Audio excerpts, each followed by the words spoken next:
राधे राधे मित्रों, मैं आपके चैनल सिर्फ आध्यात्मिक इंडिया में आपका स्वागत करती हूँ। दोस्तों, आज का ये वीडियो इम्पोर्टेंट है क्योंकि आज हम हिंदू धर्म के सबसे महत्वपूर्ण और पवित्र माह कार्तिक माह की पूर्णिमा के बारे में बात करेंगे। भारतीय संस्कृति में कार्तिक पूर्णिमा का धार्मिक एवं आध्यात्मिक महत्व है। कार्तिक पूर्णिमा को देवताओं की दीपावली के रूप में भी मनाया जाता है। इस दिन कई धार्मिक आयोजन, पवित्र नदी में स्नान, पूजन और कर्मकांड का विधान है। वर्ष के 12 मासों में कार्तिक मास आध्यात्मिक एवं शारीरिक ऊर्जा संचय के लिए सर्वश्रेष्ठ माना गया है। इस साल 2020 में चंद्र ग्रहण के कारण कार्तिक मास और भी महत्वपूर्ण हो गया है। बेहद शुभ संयोग और सर्वसिद्धि योग बना रहा है। तो आज हम इस वीडियो में जानेंगे कार्तिक पूर्णिमा कब है, कार्तिक पूर्णिमा और कितने नामों से जाने जाते हैं, कार्तिक पूर्णिमा का विशेष महत्व क्या है, कार्तिक पूर्णिमा पर स्नान करने का क्या महत्व है, कार्तिक पूर्णिमा और चंद्र ग्रहण एक साथ होने के कारण कौन से विशेष शुभ संयोग बन रहे हैं, इसके बारे में भी जानेंगे। और देवों की दीपावली कार्तिक पूर्णिमा पर ही क्यों मनाई जाती है, इसके बारे में भी जानेंगे। साथ ही कार्तिक पूर्णिमा पर तुलसी पूजा का विशेष महत्व है के बारे में भी जानेंगे। तो आप इस वीडियो को पूरे ध्यान से अंत तक देखें। साथ ही इस वीडियो को लाइक और शेयर तो जरूर करें ताकि आपके साथ साथ आपके दोस्त और आपके फैमिली मेंबर भी कार्तिक पूर्णिमा के विशेष रोचक तथ्यों के बारे में जान सके। और जो व्यूवर मेरे इस वीडियो में न्यू हैं वे प्लीज़ मेरे इस चैनल को सब्सक्राइब करें और बेल बटन को जरूर दबाएं ताकि मेरे द्वारा बनाए गए सारे वीडियो की नोटिफिकेशन सबसे पहले आपको मिले। तो चलिए आइए जानते हैं कार्तिक पूर्णिमा के विशेष रोचक तथ्यों के बारे में।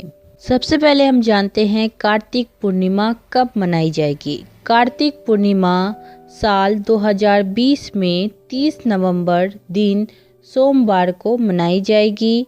कार्तिक पूर्णिमा को त्रिपुरारी पूर्णिमा या गंगा स्नान के नाम से भी जाना जाता है। अब हम जानते हैं कार्तिक पूर्णिमा का विशेष महत्व क्यों है। हिंदू धर्म में कार्तिक माह विशेष महत्व है। कार्तिक मास के शुक्ल पक्ष की पूर्णिमा कार्तिक पूर्णिमा कहलाती है।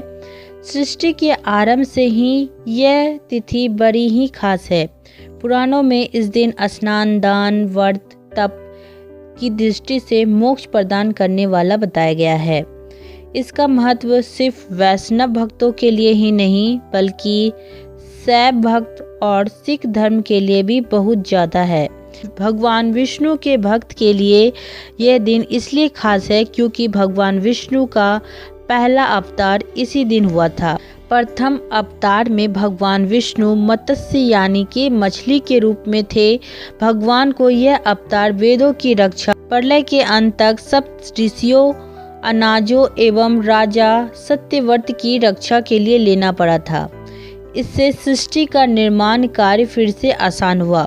शिव भक्तों के अनुसार इस दिन भगवान भोलेनाथ ने त्रिपुरासुर नामक महान भयानक असुर नाम के राक्षस का अंत किया था, जिससे वह त्रिपुरारी के रूप से पूजे जाते हैं। इससे देवगण बहुत प्रसन्न हुए और भगवान विष्णु ने शिव जी को त्रिपुरारी नाम दिया था, जो शिव के अनेक नामों में से एक है। इसीलिए इसे त्रिपुरारी पूर्णिमा भी कहते हैं। इसी तरह सिख धर्म में कार्तिक पूर्णिमा के दिन प्रकाश उत्सव के रूप में मनाया जाता है क्योंकि इस दिन सिख संप्रदाय के संस्थापक गुरु नानक देव का जन्म हुआ था। इस दिन सिख संप्रदाय के अनुयायी सुबह स्नान कर गुरुद्वारों में जाकर गुरुवाणी सुनते हैं और नानक जी के बताए रास्ते पर चलने की सौगंध लेते हैं। इसे गुरु पर्व भी कहा जाता है। इस तरह यह दिन एक नहीं बल्कि कई वजहों से खास होता है। इस दिन गंगा स्नान, दीपदान, अन्य दानों का अधिक विशेष महत्व है क्योंकि ये सारे कार्य का कई गुना महत्व बढ़ जाता है। इस दिन क्षीर सागर दान का अनंत महत्व है। क्षीर सागर दान 24 अंगुल के बर्तन में दूध भरकर उसमें स्वर्ण या रजत की मछली छोड़कर किया जाता है। यह उत्सव दीपावली की भांति दीप जलाकर सायंकाल में मनाया जाता है। ऐसा माना जाता है कि इस दिन कृतिका में शिव शंकर ने दर्शन करने से 7 जन्म तक व्यक्ति ज्ञानी और धन्यवान होता है। इस दिन चंद्र जब आकाश में उदित हो रहा होता है, उस समय शिवा, संभूति, संतति, प्रीति, अनुसुईया और क्षमा इन 6 कीर्ति का पूजन करके शिव जी को प्रसन्न कर सकते हैं।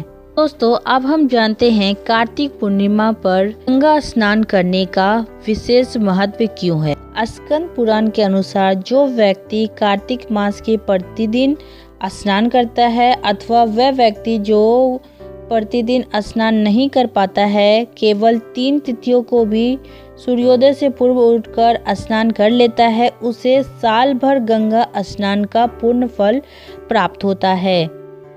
कार्तिक मास की अमावस्या का जितना महत्व है, अर्थात उस दिन हम दीपावली मनाते हैं, उतना ही महत्व कार्तिक मास की पूर्णिमा का भी माना जाता है। कार्तिक पूर्णिमा लोगों को देवों की उस दीपावली में शामिल होने का अवसर देती है, जिसके प्रकाश से प्राणी के भीतर छिपी नकारात्मकता का नाश होता है। यह माँ त्रयोदशी, चतुर्दशी और पूर्णिमा को पुराणों ने अति पुष्करिणी कहा है। स्कंद पुराण के अनुसार जो इंसान कार्तिक मास में प्रतिदिन स्नान करता है, वह यदि केवल इन तिथियों में भी सूर्योदय से पूर्व उठकर स्नान कर ले तो उसे पूर्ण फल का भागी माना जाता है। शास्त्रों में कार्तिक पूर्णिमा के दिन गंगा स्नान करने का विशेष महत्व बताया गया है। माना जाता है कि इस दिन गंगा स्नान करने से पूरे वर्ष गंगा स्नान के फल के बराबर फल की प्राप्ति होती है। इस दिन गंगा सहित पवित्र नदियों और तीर्थ स्थानों में विशेष पुण्य की प्राप्ति होती है और पापों का नाश होता है। इस दिन गंगा सहित पवित्र नदियों और तीर्थ में स्नान करने से अक्षय पुण्य की प्राप्ति होती है, जो आपके कई जन्मों तक साथ जाएगी। साथ ही आपके पापों का भी नाश होता है। कार्तिक पूर्णिमा के दिन ब्रह्मा सरोवर का अवतरण हुआ था। इसी दिन ब्रह्मा जी ने ब्रह्मा सरोवर पुष्कर में अवतरण हुआ था। कार्तिक पूर्णिमा के अवसर पर लाखों तीर्थयात्री पुष्कर आते हैं। पवित्र पुष्कर सरोवर में स्नान कर ब्रह्मा जी के मंदिर में पूजा करते हैं, दीपदान करते हैं। कार्तिक महीना भगवान कार्तिकेय द्वारा की गई साधना का माह माना जाता है, इस कारण इसका नाम कार्तिक महीना पड़ा है। नारद पुराण के अनुसार कार्तिक पूर्णिमा पर संपूर्ण सद्गुणों की प्राप्ति और शत्रुओं पर विजय पाने के लिए कार्तिक जी के दर्शन करने का विधान है। पूर्णिमा को स्नान, आरती, तर्पण, जप, तप, पूजन, कीर्तन और दान पुण्य करने से स्वयं भगवान विष्णु पापों से मुक्त कर जीव को शुद्ध कर देते हैं। कार्तिक पूर्णिमा के दिन स्नान के बाद श्री सत्यनारायण की कथा का श्रवण, गीता पाठ, विष्णु सहस्त्र नाम का पाठ व ओम नमो भगवते वासुदेवाय का जप करने से प्राणी पाप मुक्त, कर्ज मुक्त होकर विष्णु की कृपा पाता है। भगवान विष्णु को प्रसन्न करने के लिए इस दिन आसमान के नीचे सायंकाल घरों में, मंदिरों में, पीपलों के वृक्षों तथा तुलसी के पौधों के पास दीप प्रज्वलित करना चाहिए। गंगा जैसी पवित्र नदियों में दीप दान करना चाहिए। दोस्तों, देवों की दीपावली कार्तिक पूर्णिमा पर मनाई जाती है। ऐसा माना जाता है कि त्रिपुरासुर ने देवताओं को पराजित कर उनका राज्य को छीन लिया था। भगवान शिव ने इसी दिन त्रिपुरासुर का वध किया, इसलिए इसे त्रिपुरा पूर्णिमा या त्रिपुरारी पूर्णिमा के नाम से भी जाना जाता है। उसकी मृत्यु के बाद देवताओं में उल्लास था, इसीलिए देव दीपावली कहा जाता है। देवताओं ने स्वर्ग में इस दिन दिए जलाए थे, इसलिए इस दिन देव दीपावली मनाया जाता है और दियों का दान करने से बहुत सारे लाभ की प्राप्ति होती है। कार्तिक पूर्णिमा में दीप दान का विशेष महत्व है। ऐसा माना जाता है कि जो व्यक्ति कार्तिक पूर्णिमा मास में श्री केशव के निकट अखंड दीप दान करता है, वह दिव्य क्रांति से युक्त हो जाता है। जो लोग कार्तिक मास में श्रीहरि के मंदिर में दूसरों के रखे दीपों को प्रज्वलित करते हैं उन्हें नरक नहीं भोगना पड़ता। ऐसा कहा गया है कि एक चूहे ने कार्तिक एकादशी में दूसरों के रखे दीप को प्रज्वलित कर दुर्लभ मनुष्य जन्म लाभ का प्राप्त किया था।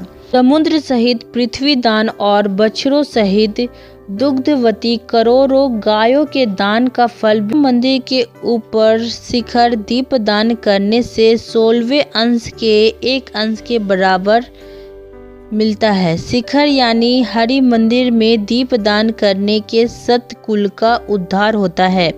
जो व्यक्ति भक्ति सहित कार्तिक मास में केवल मात्र ज्योति दीप विष्णु मंदिर के दर्शन करते हैं उनके कुल में कोई नरक नहीं जाता। देवगण विष्णु के गृह में दीप दान करने वाले मनुष्य के संग की कामना करते हैं।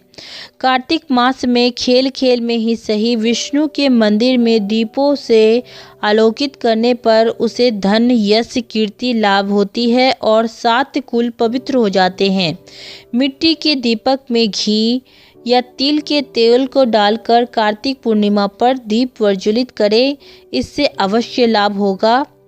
कार्तिक मास में दीप दान करने के भी नियम है। दीप दान किसी नदी में, किसी मंदिर में, पीपल चौराहे, किसी दुर्गम स्थान आदि में करना चाहिए। भगवान विष्णु को ध्यान में रखकर किसी स्थान पर दीप जलाना ही दीपदान कहलाता है।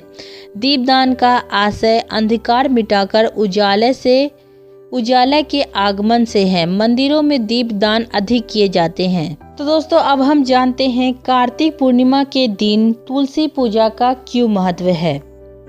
कार्तिक माह विशेष रूप से विष्णु माह माना जाता है। इस माह में पूर्णिमा का विशेष महत्व है। इस दिन भक्तजन पवित्र नदियों में स्नान करने के लिए जुटते हैं और देव दीपावली भी मनाते हैं। इसी पूर्णिमा के दिन वैकुंठ धाम में श्री तुलसी का प्रकट हुई थी। देवी तुलसी का पृथ्वी पर जन्म हुआ था, इसीलिए इस दिन भी तुलसी जी की आराधना करनी चाहिए। शरद पूर्णिमा के बाद चंद्रमा से निकलने वाली अमृतदायी किरणें का प्रभाव पूरे कार्तिक मास में रहता है।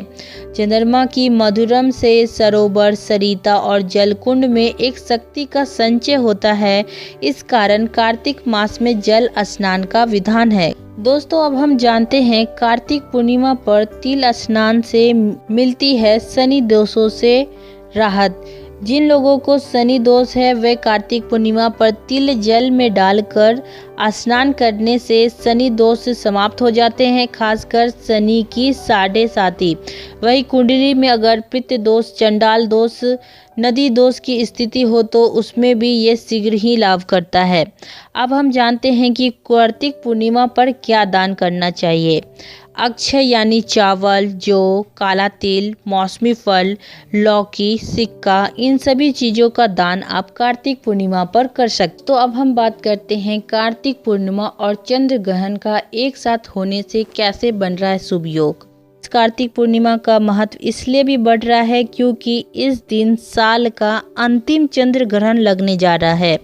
सबसे बड़ी बात तो यह है कि यह चंद्र ग्रहण भारत के कुछ हिस्सों में आंशिक रूप से देखा भी जा सकेगा, लेकिन यह चंद्र ग्रहण उपछाया चंद्र ग्रहण होगा, जिससे इसके सूतक का विचार नहीं होगा और सभी धार्मिक कार्य किए जा सकेंगे। लेकिन ग्रहण योग में किया गया दान पुण्य और शुभ कार्य सामान्य दिनों की अपेक्षा अधिक फलदायी होता है।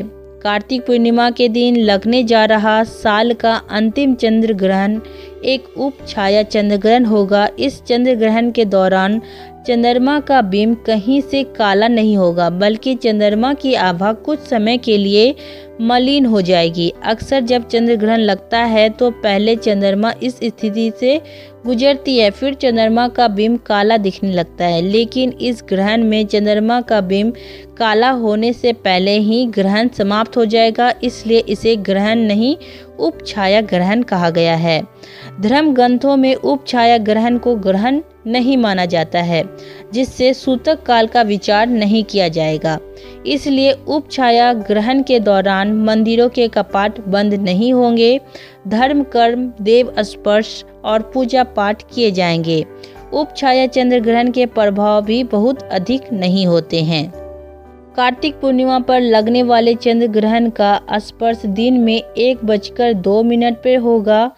ग्रहण का मध्य शाम 3:13 पर होगा और ग्रहण का मोक्ष शाम 5:23 पर होगा। यह चंद्र ग्रहण भारत के कई हिस्सों में चंद्रोदय से पहले ही समाप्त हो जाएगी, इसलिए देश के कुछ हिस्सों में जहां चंद्रोदय शाम 5:23 से पहले होगा, चंद्र ग्रहण देखा जा सकेगा।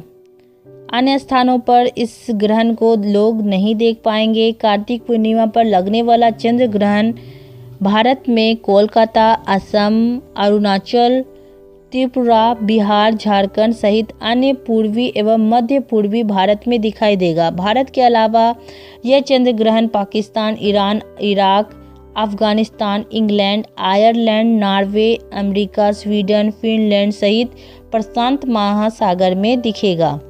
तो दोस्तों, मुझे उम्मीद है कि इस वीडियो से आपको जरूर कार्तिक पूर्णिमा को लेकर विशेष रोचक तथ्यों के बारे में जानकारी मिली होगी।